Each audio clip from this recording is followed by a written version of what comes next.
एक छोटी सी चीज समझा के फिर इस बात को खत्म करते हैं। जी तो ये तो हमने आपको मौलिक अधिकार की बात की, फिर आपकी प्रशासनिक व्यवस्था बदल रही है, जी। समझ रहे ना? हाँ हाँ। आपकी जो है प्रशासनिक व्यवस्था बदल रही है, तो अभी आप जाते हो तो कोई आपकी सुनवाई नहीं करता है, यही होता है कि नहीं होता है? हाँ हाँ, होता ही है। आपके फोन पे आएंगे नहीं, आप कार्यालय में मिलने जाएंगे तो मिलेंगे नहीं, रहेंगे अपने नहीं। चैनल से जो है ना अपेक्षा करेंगे कि आपको चढ़ोतरी चढ़ाओ तब आपका काम होगा। जी। आज की व्यवस्था यही है कि नहीं है? बिल्कुल यही है, बगैर उसके कुछ होता ही नहीं है। अच्छा, अब आप बताइए, यदि पुलिस में जाओ तो पुलिस का भी वही हाल चाल है। सभी जगह डिपार्टमेंट में, पुलिस हाँ नहीं, हाँ सभी डिपार्टमेंट। हाँ हाँ हाँ हाँ हाँ हाँ। तो आपकी जो है, आपका सिर फटा हुआ है, आपकी सुनवाई नहीं होती है, राइट? यदि आप बनिए ठहरे तो फिर आपको जो है ना दूध देती गाय माना जाएगा। हाँ। अपोनेंट को जो है ना बुला के आपके विरुद्ध उल्टी एफआईआर भी दर्ज करी जा सकती है। बिल्कुल। तो ये व्यवस्था बदल जाएगी। इस व्यवस्था में बटन दबाओगे तो एक वॉलंटियर आके आपका जो है एफआईआर दर्ज करेगा। झूठी अच्छा। एफआईआर दर्ज करना, झूठी गवाही देना, पुलिस के द्वारा एफआईआर के तायद करते हुए झूठे कथन काट लेना, गलत विवेचना करना और वकील के द्वारा कोर्ट में गलत बहस करना नए कानून के तहत हत्या से भी बड़े अपराध बना दिए जाएंगे। अच्छा। हाँ, और 21 टेक्नोलॉजी जिसको डिजिटल चित्रगुप्त कहा गया है, उससे ऐसे साक्ष्यों का संकलन जो आज की पुलिस सोच भी नहीं सकती है, वो ना केवल संग्रहित हो जाएंगे बल्कि वो वैसे हो जाएंगे। हम्म। बात समझ रहे हैं कि नहीं समझ रहे हैं? हाँ हाँ, समझ रहा हूँ। तो फिर जो है, अभी आप कोर्ट कचहरी चक्कर लगाते हो, वकीलों को मोटी मोटी फीस देते हो, वहां पर भी आपको अपमान सहना होता है। कोर्ट में हाँ जो है ना लगाया जाता है, वीरेंद्र हाजिर हो, यही कहा जाता है।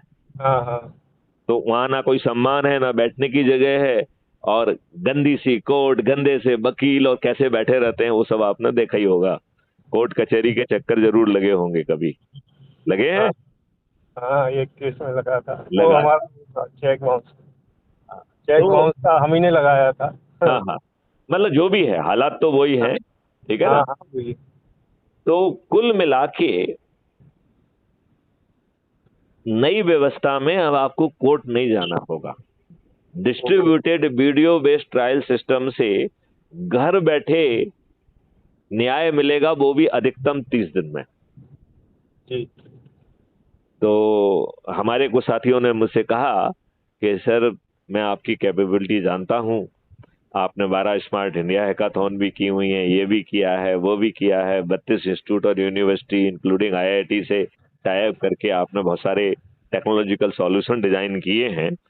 तो ये बात तो हम आपकी समझ रहे हैं और मानने के लिए तैयार हैं कि distributed video based trial system से आप मुझे जजमेंट तो दिला दोगे, जी। न्याय कैसे दिलाओगे जब मैं रोज देखता हूं कि कोर्ट कचहरी में बैठकर मुंशी सबके सामने घूस ले रहा है? आपके सामने ले रहा हो तो हाँ, तो फिर आप क्या जज महोदय के दिमाग में घुस जाएंगे? आप मुझे समझाएंगे कि आप कैसे मुझे न्याय दिलाएंगे? हम्म। तो जो मैंने उसको जवाब दिया वो तुमको भी सुना देता हूं। जी। हाँ, तो मैंने उसको कहा कि मैं केवल 3 काम करूंगा, और 1 मिनट के लिए तुम ही से कह देता हूं कि तुम जज हो, अब तुम गड़बड़ी कर पाओगे कि नहीं कर पाओगे बता देना मुझे, ठीक है ना? तो हम्म। बोले साहब ऐसे क्या काम करोगे? मैंने कहा, पहला, contempt of the court act खत्म हो जाएगा, हम्म। क्योंकि ये सभी समस्याओं की जड़ है, जी। ठीक है ना? दूसरा जो है, अपील एक की जगह 2 होंगी। जी। एक अपील अगेंस्ट द जजमेंट जो अभी है, हाँ। और एक नई अपील होगी, वो होगी अपील अगेंस्ट द जज। ओके। ये नई अपील इंट्रोड्यूस कर रहे हैं। अच्छा। इसका मकसद ये है कि आप ये आरोप लगा पाएंगे कि इन जज महोदय ने, देखो इतने अच्छे अच्छे साक्ष्य थे, इन्होंने हाँ। जानबूझ के इन साक्ष्यों को नजरअंदाज करके गलत निर्णय दिया है, अच्छा। राइट? तो इस हाँ अपील अगेंस्ट द जज की जो सुनवाई है, हाँ। उस सुनवाई का जो तरीका है वो अलग है। अच्छा। वो सुनवाई का तरीका क्या है कि जज महोदय को खुद कटघरे में खड़ा होना होगा, ओके। और वो एविडेंस पेश किए जाएंगे कि साहब देखिए ये एविडेंस है, जज महोदय ने जो ना देखा नहीं, गलत निर्णय दे दिया है, देखो ये एविडेंस, ये एविडेंस, ये एविडेंस। अब जज महोदय को अपने जजमेंट को डिफेंड करना होगा। जी।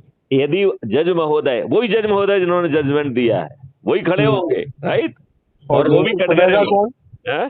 सुनेगा कौन उनको? उनके सीनियर जज? उनका जो है कोई बेंच होगी, बड़ी बेंच होगी, अच्छा। बड़ी बेंच होगी वो, हम्म। जिसमें 2-3 जज होंगे, सीनियर होंगे, जी राइट। जी जी। और वो भी गड़बड़ी नहीं कर पाएंगे, क्योंकि नहीं तो उनके अगेंस्ट भी तो आप ही हाँ, उनके अगेंस्ट जज अगेंस्ट हो में जाएगी चला ना। जाएगा। हाँ? हाँ। हाँ, गड़बड़ी करने का उन्हें भी हक नहीं है, ठीक है ना, जी जी। बात समझ रहे ना।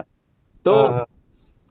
अब यदि जज महोदय अपने जजमेंट को डिफेंड नहीं कर पाते हैं तो वो डी हाँ। पैनल हो जाएंगे। तो ओके। डी पैनल का मतलब है वो जज नहीं रहेंगे, ये कानून में प्रावधान हो जाएगा।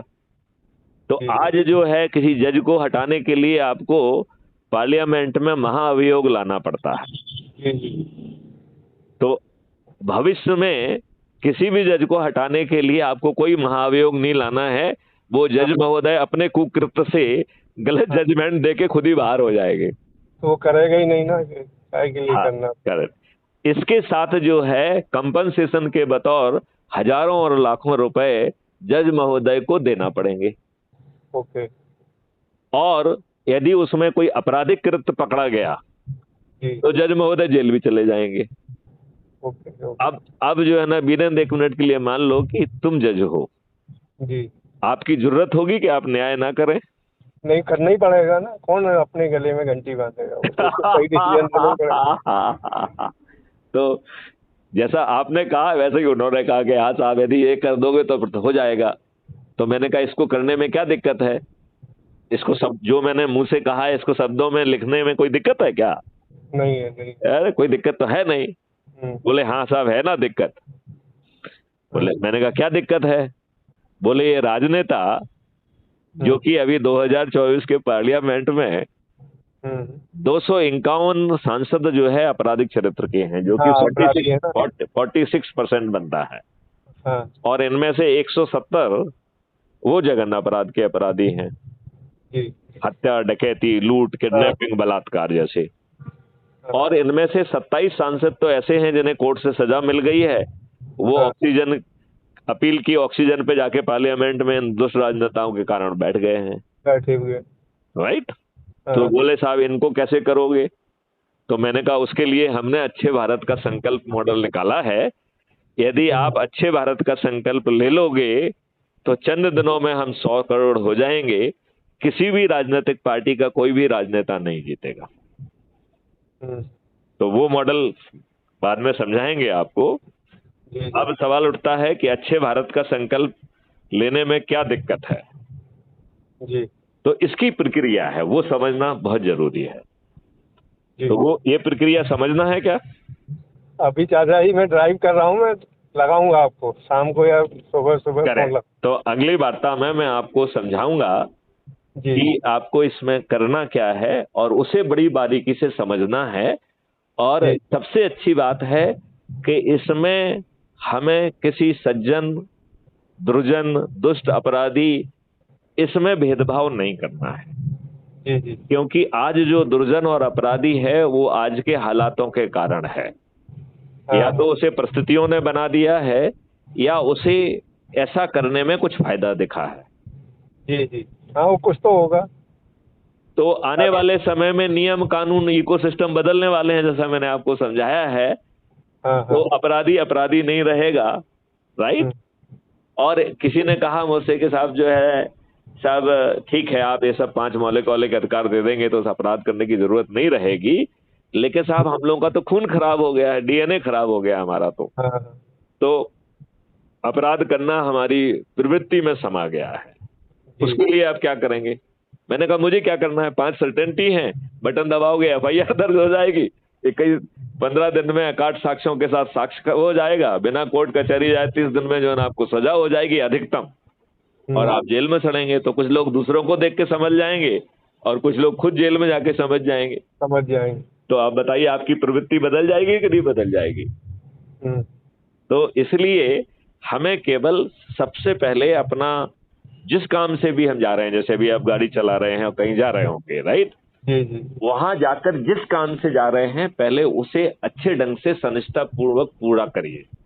जी। जब वो काम खत्म हो जाए तब जो जैसे हमने समझाया है ऐसे ढेर सारे video crime free Bharat YouTube channel पे आपने पहले भी सुने होंगे, हाँ, नहीं सुने हैं, सुने हैं। तो उनको जो वीडियो आपको अच्छा लग रहा है वो सुनाना है तेज आवाज में, और फिर सामने वाले से पूछना है कि अच्छे भारत का संकल्प लेना है क्या। जो कहता है हाँ लेना है, उसको संकल्प बनाते उसका वीडियो बना लीजिए। यदि कोई प्रश्न पूछना चाहता है तो उसका वो भी वीडियो बना लीजिए, और ये दोनों चीजें हमें टेलीग्राम ऐप पर भेज दीजिए, तो मैं उसका जवाब भी दे दूंगा। राइट। जी और ये मत सोचो कि आपने किसको समझाया उसको समझ में आया कि नहीं आया। जी बहुत जी। सारे लोगों को नहीं समझ में आएगा, पहले कोई हाँ, समझ में नहीं आएगा, फिर कोई दूसरा समझाएगा तो समझ में आ जाएगा। कई लोगों को 10 में लोगों के समझ आने पे आया, कई उनको 1000 में। तो जब हर कोई इसी काम में लगा है तो एक आदमी कई बार किसी न किसी के कांटेक्ट में आएगा, आएगा कि नहीं आएगा। आएगा आएगा। और कुछ लोग दूसरों को देख के जुड़ना चालू हो जाएंगे। हम्म। और ये ऐप जो है वो मेरिट लिस्ट बना रहा है 6। तो अच्छा गांव की मेरिट लिस्ट में जो नंबर 1 पे आ जाएगा वो सरपंच बन जाएगा। अच्छा। जो मोहल्ले की मेरिट लिस्ट में आ जाएगा वो पार्षद बन जाएगा। हाँ हाँ। जो शहर की मेरिट लिस्ट में आएगा वो मेयर बन जाएगा। जी जो जिले की मेरिट लिस्ट में आएगा वो जिला पंचायत अध्यक्ष बन जाएगा। और जो प्रांत की मेरिट लिस्ट में आएगा वो मुख्यमंत्री बन जाएगा। 2 और 3 पे आने पर उप मुख्यमंत्री बन जाएगा। 15 से 45 पे आने पर राज्य सरकार का मंत्री बन जाएगा। और 70 से 402 के बीच में आ गया तो विधायक बन जाएगा। जी और ये तो रही प्रांत की मेरिट लिस्ट।